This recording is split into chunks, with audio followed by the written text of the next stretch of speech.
David Spanner, our guest, he is a film critic. He's a film historian. He's written a second book. Your first one was Dreaming in the Rain. Right. And this one is called Shoot It. It's about independent film, the rise of independent film. And you did it. You discovered somebody from Strathcona. Well, yeah, you know, I did a lot of research on the book, interviewed a lot of people, and one of the people I wound up interviewing was Norma Barsman, who, along with her husband Ben Barsman, were two screenwriters in 1930s, 1940s Hollywood, who ended up being blacklisted because of their lefty politics and going into exile in France in the 50s, 60s. With Kazan and the rest?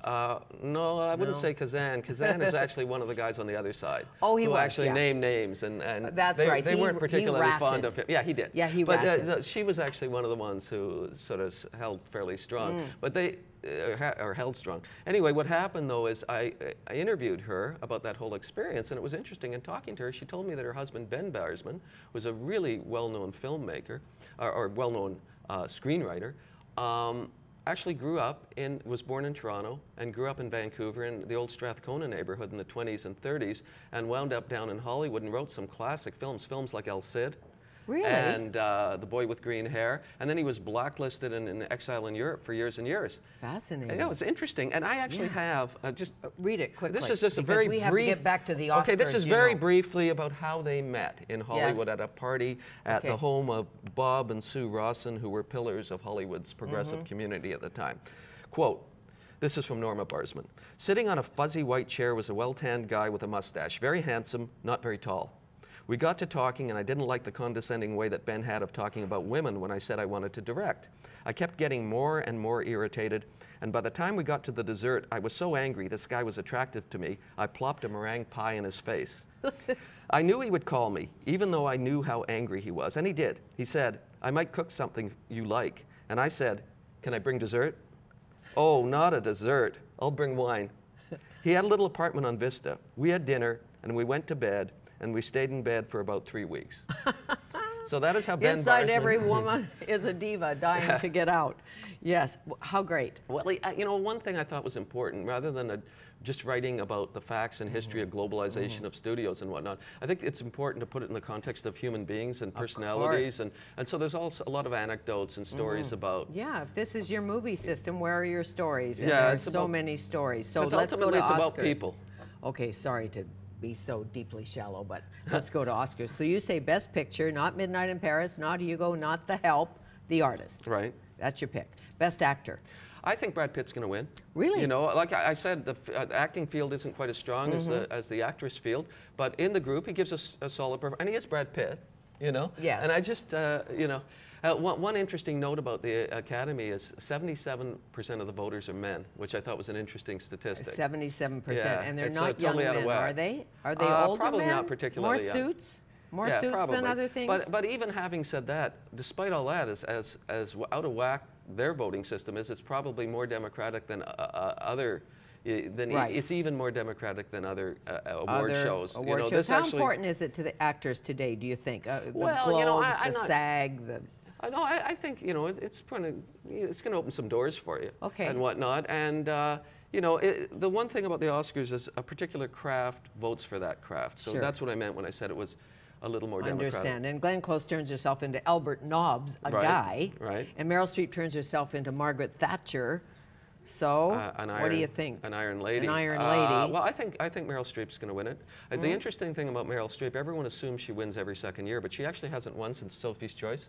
Really? Like 1982. Well, so you're looking at a 30-year gap there. Right, but there's attack ads I heard the other day against Meryl. Well, I guess they've been. I know you were talking with the our earlier guest about the Republican campaign. Maybe they're getting ideas from that down there, because I know it's, you know. Weird. Yeah, it's kind of strange, but because there's a lot she's of a marvelous actor. I'm just saying there's a lot of attack ads in the States these days going on. You got that right. Best Supporting Actor, Christopher Plummer. Please tell me it will be him. This is great because we're looking at a Canadian, and he played. I mean, I thought he was old when he did Sound of Music, and that was like 45 years ago. Oh, but he's gorgeous. You know, but no, he's great. This may be the best performance of his career. He's also an actor. He's a stage actor. He's a wonderful actor. Canadian, as you say, and. He's in a film called Beginners. Right. He plays an older guy who, after his wife has passed away, comes out as gay, and it's about him and his relationship with his son, and his son, who's played by Ewan McGregor, who's also could have been nominated in the best. I actually think he probably gave a better best actor performance than anyone who's nominated. Yeah, I would consider he'd be one of the snubs. And also Melanie Laurent, the actress in the. There's also a relationship story going on between Ewan McGregor and the French actress Melanie Laurent, and she's also wonderful in that film. It's a very strong film. Sounds like my kind of film. You'd probably enjoy it. I'd highly recommend it. And I think Christopher Plummer gives a wonderful performance in it. And so I think he's going to win, and he should win. Okay, well, I doubt I need to see Goon, the new one. But? I don't think you have to. I don't think I do. I would never put a gun to anyone's head to see Goon. Okay, what about My Week with Marilyn? Well, you know, getting back to Best Actress, if I was to pick, my own pick would be Michelle Williams, even though I think Meryl Streep will win. I think, like, the thing that's interesting with Michelle Williams, if you ever see her in an interview, she actually embodies a lot of that same vulnerability that made Marilyn Monroe so great. So that, it almost seems like an organic thing in the way she nailed Marilyn. You know, it was really coming from herself. Well, and you can see in her life tragedy, and she can tap into that and peel the onion and go and think about Heath and become that vulnerable. Who knows? So, now I'm really going on. Well, I would like to see her win, but I still think probably, I just have a feeling Meryl Streep's turn again. Okay, and Christopher Plummer, you say yes. Octavia Spencer, The Help? Yeah, and you know, it's a good movie. I mean, I think anytime you introduce a new generation to the sort of racism that existed in 1960s America, it's important. And so I think the movie's an important movie, even though I don't think it's a great film. I also think there's someone I thought was snubbed in that category was Shailene Woodley, who plays George Clooney's daughter in The Descendants. She wasn't even nominated. She's kind of wonderful. Did you see? I saw The Descendants. Did you know the daughter? She reminded me kind of like a sober Lindsay Lohan, you know? Really strong young actress. Really good. Yeah. And The Descendants lingered with me. When I was in the movie, I wasn't sure. And when I got home in the night and the next day, it was still there. Well, you know, the thing... What's that about? Well, you know, the thing I thought was interesting with Descendants is it starts off, and the opening line is that, you know, people portray Hawaii as a paradise, but it's really just like New Jersey. And then for the next 2 hours, they depict it as paradise. Yeah, exactly. It's not Jersey. Best Director? I think it's going to be Michelle Azanavicius. Good for you to say that, because I wasn't it's tough sure. saying that, and I'm not sure it's accurate, but I would say that. You know, there's a couple other big names in that category. Scorsese, Woody Allen. You know, for pure enjoyment, 2 hours is just pure pleasure. Woody Allen's Midnight in Paris is a wonderful film. Oh, yeah. And I thought, you know, comic actors get overlooked. And I thought Owen Wilson in that movie, part of the reason that this is Woody Allen's biggest hit of all time at the age of 75, he has his biggest box office hit, is Owen Wilson.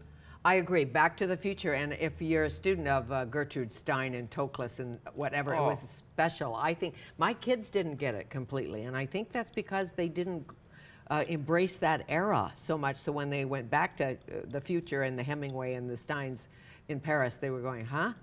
Like, what is this about? There were some huns going. So Woody Allen, no, you say. So your pick, that guy. That guy, the guy with, from The Artist. Oh, nice to see you. Well, it's great talking with you. Thank you. Yeah, thank you. David Spanner, film critic, Shoot It, his new book.